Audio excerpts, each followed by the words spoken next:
Do you think it's because, I mean, obviously we're a dopamine Yes. society where we live and thrive on dopamine. Do you think also it's because people are now craving more human connection? Oh, absolutely. Um, as as a society, we've gone online, Hmm. right? Hmm. And then you introduce AI Hmm. and like being able to even just take one thing and multiply yourself, right, over different Right. platforms and stuff like that. Um, when you can sit down and know you're not talking to a bot, Hmm. you feel seen, Yeah. right? Yeah. And I mean, we could talk about that all day. I know. I know. I know. As someone who has a systems and AI company, I would say that, duplicating yourself is quite easy. Right. Duplicating your content and being everywhere is much easier than it was before, but it definitely has taken that human touch out of things.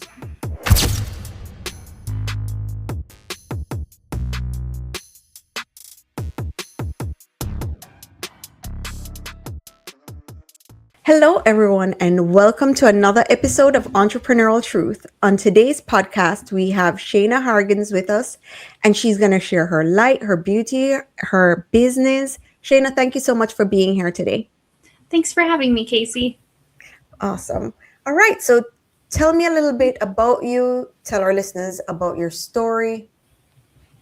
Oh man, where do you start, right? Well, an entrepreneurial story is very much a story of a roller coaster. Let's just call it that, right? So at first, I didn't know I had a business. I was working a corporate job and I just picked up some things along the side. And as a salesperson, I was asked, "Oh, you're really good at this. How do you do that?" Or, "What if you did this?" Or, "How about," or like just asking me my resources. And then I ended up training my replacements along the way. And I had a little bit of money trickling in. I was like, oh, I wonder if I have a business. I've always wanted a business. Like, what does this look like? And I hired a coach. And looking back, I'm glad I did, but it may not have been the perfect one at that time, Hmm. right? But we kind of laid it all out on the table. And I decided to start this business on the side, and COVID hit. Like, I put my flag in the ground as a coach, and then everybody else did, right? And we got to this point, my husband and I, just a couple months in. I was like, you know what? I can either go back to my job and just quit this business thing and kind of not be miserable for 5 to 10 years, but make enough money and be fine. Or I can try it. Like, we're okay in our finances. We had bought our house properly, so I could not have an income for a while. And my husband said, if you're going to do it 126%. And I'm a numbers girl, so I like latched on to that number and I'm like, okay, all right, this is my number. This is what we're doing. And then at the second I turned in my keys at my corporate job, that same day, I got my first coaching client. It was Hmm. like I needed that release, that permission, and um, that ability to fulfill the promises I was trying to make. Hmm. Right. And so I slowly built. And a year later, we were expecting our first child. And then he was stillborn. And it was devastating. And yet I still had a business. Like I had things in place. I had promises to keep, which was really good for me. And I had just the most amazing clients that stuck it through with me. And now those people are like family. Like they got me for life now. But walking through that and being okay, like having set those small little firm foundations along the way, that saved me. Like I wasn't trying all the new flashy things. I wasn't going off the deep end anywhere. I was just doing my thing and keeping my promises. Wow. And wow, like being able to take the maternity leave I promised, go back to my clients, and then a year and a half later have a rainbow baby and be able to say no to one-to-one clients for a year. That was a really cool, powerful place to be. Mm-hmm. And it allowed me to rebuild. It allowed me to be amidst my revival and really look back and say, I did it right, right? Like the little pieces were just right for me and my situation. And having been debt-free to start and building my business debt-free, so that when I had a situation where a client that I was helping with something that I kind of don't do anymore, but I was helping them with something and something went wrong. And I just issued them a refund. I'm like, guys, I'm out.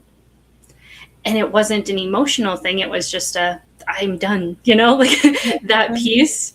I'm not going to keep that promise anymore. So you're going to get your money back.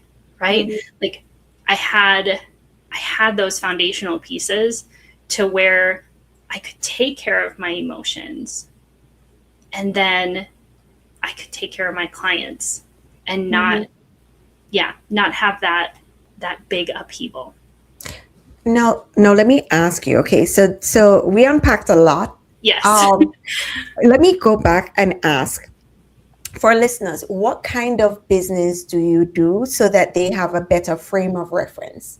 Yes, I'm a motivational coach. So I work with women to empower them in their God-given vision so that they can go out and do what they're meant to do, even in the middle of their chaos. Okay.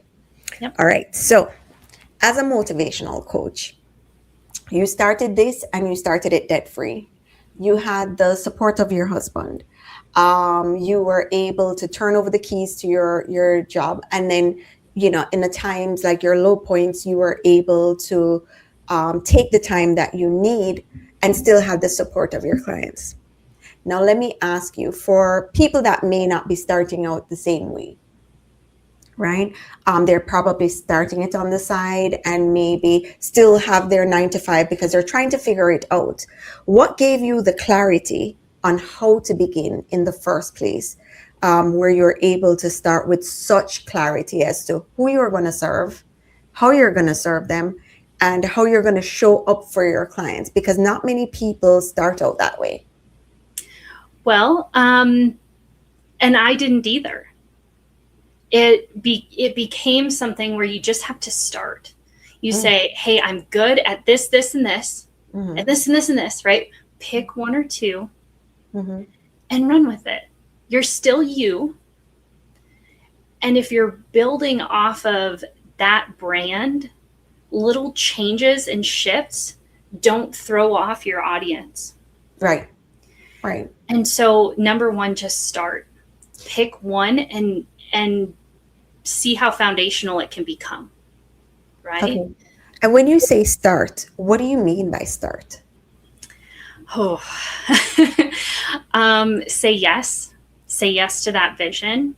Don't just put it on a shelf. Journal about it. Dream about it. Hire a coach about it, right?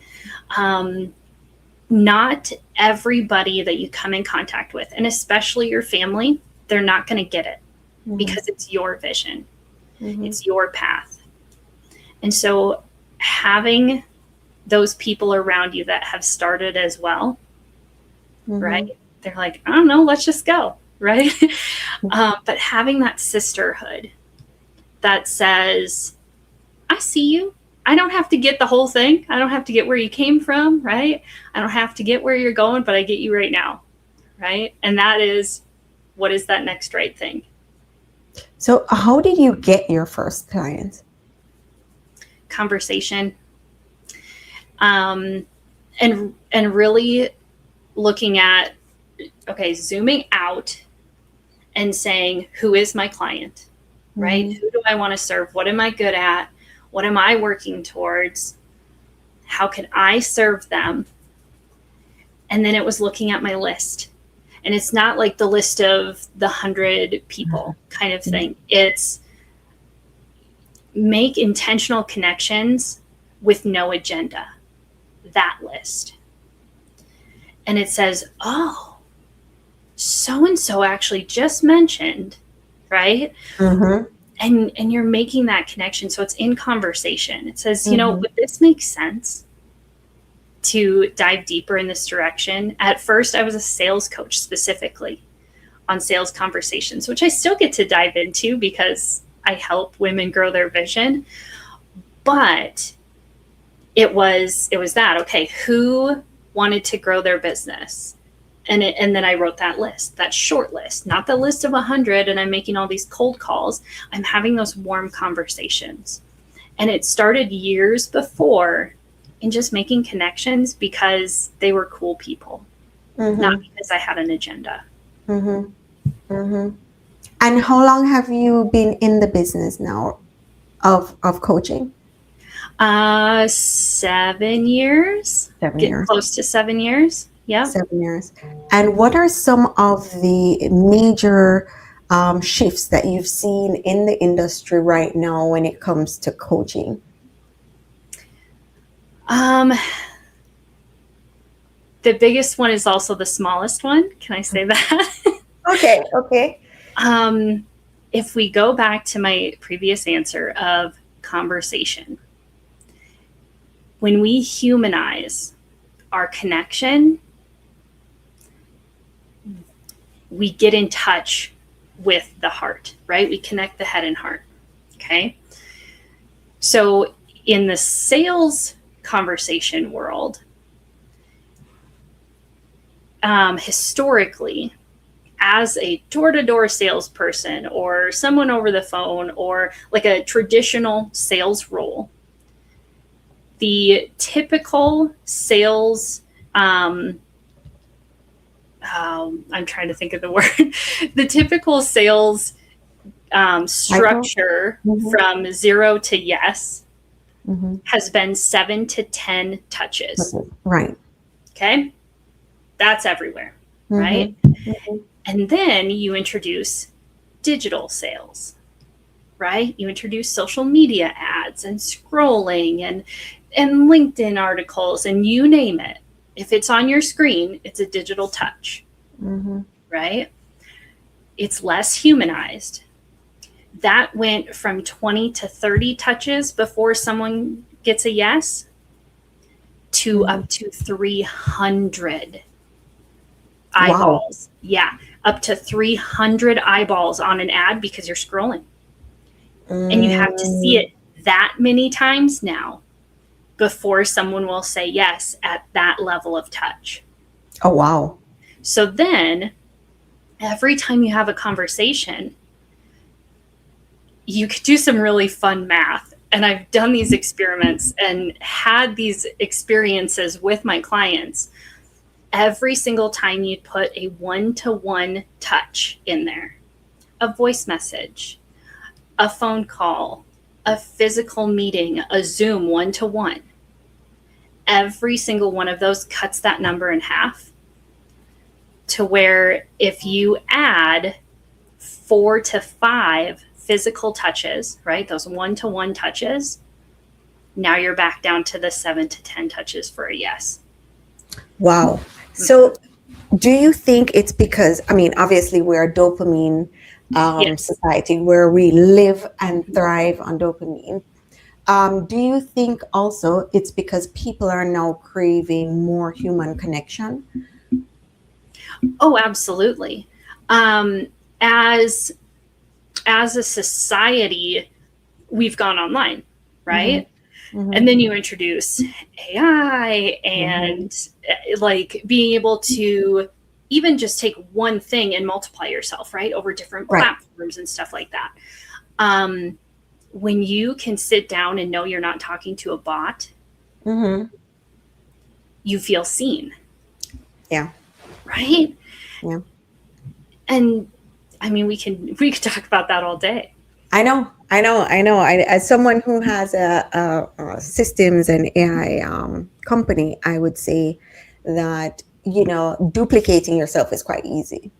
Right. Duplicating your content and being everywhere is much easier than it was before, but it definitely has taken that human touch out of things. Mm-hmm. Well, Right. and then when you apply that simple math, right? Duplicate yourself all you want, okay? Seriously, go for it. And remember, it takes an average of 200 digital touches for a yes, right? And the more you can multiply yourself, the closer you are to that, the faster you are, right? Totally. Right. And then when you add that human touch, right? That direct email from someone on your team that says, hey, we see you, it cuts that number in half. Now, all that duplication you're doing, it's doing twice the job, right? Because a human has cut that number in half. Right. And how do you feel about where we're going in terms of just business growth? I was watching a podcast yesterday, and they were talking about the fact that so many people have jumped into the space, right? So there's way more competition. How do you feel about that right now in terms of growing and scaling a business, and how is it affecting you? There's room for everybody. There is room for everybody. There is enough people in what you do and what you have to offer that are going to say yes to you, right? Like the words that come to me are stay the course. Like, because all of those things, they're either going to stay or they're not. And you know you're going to stay, right? And yes, things might shift, things happen, things change in your heart and stuff like that, right? But you know you, and you need to stay that course, because all of those other things, there's room. There is room. And it does become noise, right? So that number is probably going to grow from 200 to 400, or right? Like, but there's only, there's enough room. Like, that's just where I go. There's enough room. And I was thinking about it too. Yeah. So I find that a lot of people always come into a space, especially when it's a new thing. But I do realize that they're just not consistent. So you really don't, when you actually go down, like you'd say, go into a funnel, right? Like, consistency matters. Like, you've been doing this 7 years. There aren't many coaches that can say, hey, listen, or the people that you started with, let's say people started with you 7 years ago, it kind of funnels down because there aren't many people that you started with that are still doing it. They're new people, but it becomes rare. Yeah. And to stick with something, again, your vision can change and shift, and so does the market, right? And you bring up consistency, right? So many of these things, they become their own monster, right? Like, you can duplicate yourself and have all these downloads, and you can take one piece of content and make it 72 pieces of content, like, but you are still human, right? There's only so many hours in the day. And so we have to remind ourselves so that we don't burn out, so that we don't become a victim of consistency, right? To where we find that rhythm that says, okay, of the 72 pieces of duplicated content I just created, I'm going to pick 3 this week, right? And pace yourself, because this is the long game. A lot of people see other entrepreneurs out there having success, and they don't realize that that person that's now having the success has been in the trenches for the past 10 years, because a lot of the times those stories aren't shared. It's only because you're now seeing them, in the spotlight. You're like, oh yeah, how'd you get here so fast? It really wasn't a fast journey. Right. Well, and even I think of kind of that revival I mentioned of my own, right? There was a lot of sharing of that journey, but I got to still be who I am, and I got to still be what I do, And at first I prayed so hard that would be my story, right? Like that I would get to keep doing what I do. I'm like, God, just don't please change this. Like I've got enough going on. Like, can I just keep doing this thing I love to do? Right. And now going into a new season, having like published a journal and putting more into my newsletter and writing another book. And that's all been something that I've built up, something that I've created a rhythm around, something that I've created boundaries around. And it starts small though. Like it starts with that dream. It starts with one page, right? And that's what we have to remember because we're human. And I'm glad you brought up boundaries.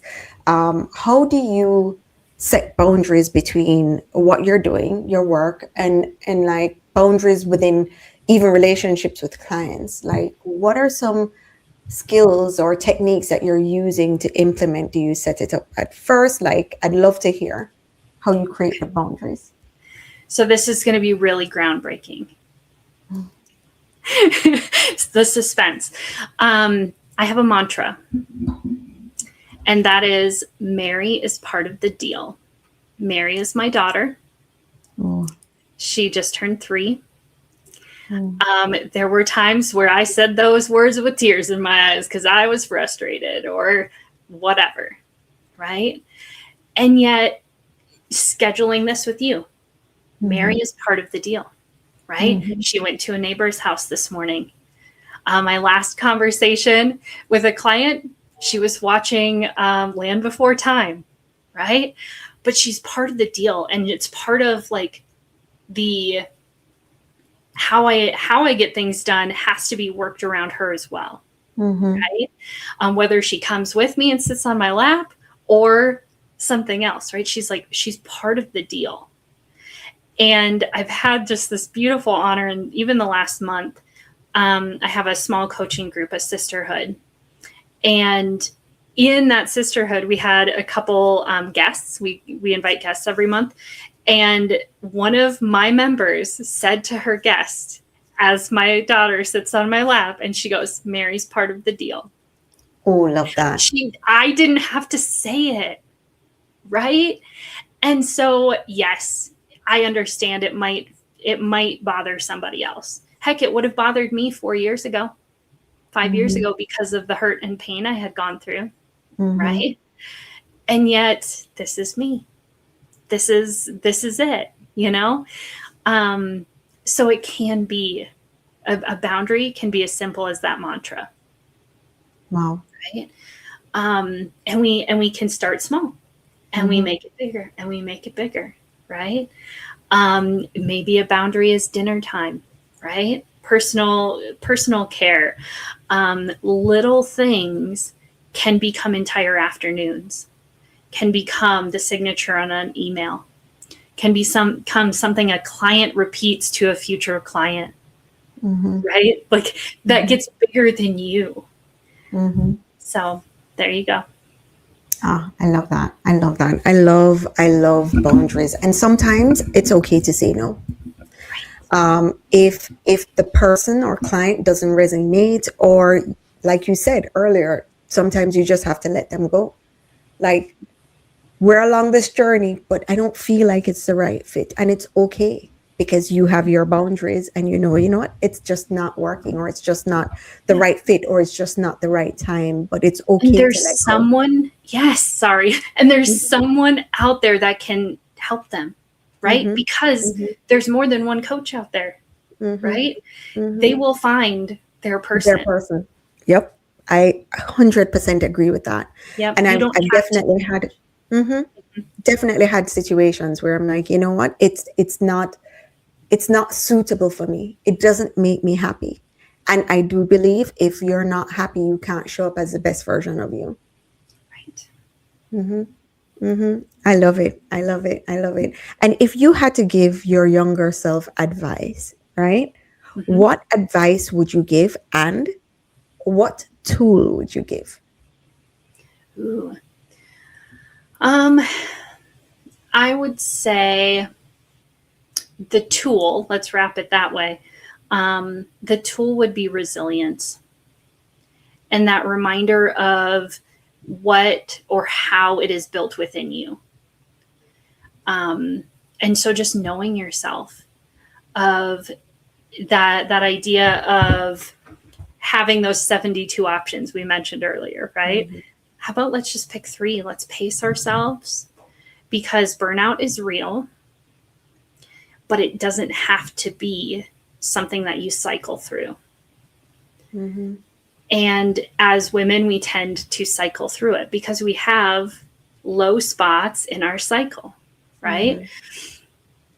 And just that reminder, when I first started my business, I had a coach, and she highly recommended that I meet with my clients every other week. And so I had on weeks and off weeks, and it worked famously. And then life happened and babies, and I took that time off and all this stuff, and I got out of that cycle, and I found myself in a burnout cycle. And I thought, wait a second, maybe that every other week rotation accidentally synced with my cycle. So now that I know my cycle, I'm going to, on purpose, sync that cycle. And so I know, okay, this is, and I have it a little easier, because I'm on the pill and I just know, right? And so I'm like, okay, if this is the day, then 2 days before, and then 10 days after. And like, again, you work it out from there.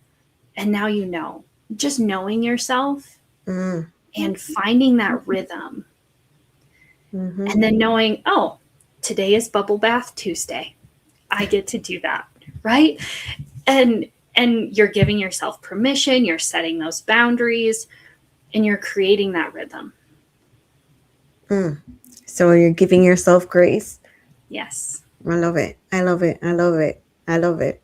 Yeah, I find that in business entrepreneurship, we don't tend to a lot of the times give ourselves grace, because we always feel like we have to be on go, because if we don't produce, we don't earn, right? And what are But some? Go but we ahead. need that space, right? Hmm. Because we don't need to Hmm. burn out. We don't need to Hmm. answer to the consistency Hmm. cycle that is the internets and the things that never stop, right? Hmm. Hmm. You're human. Hmm. Hmm.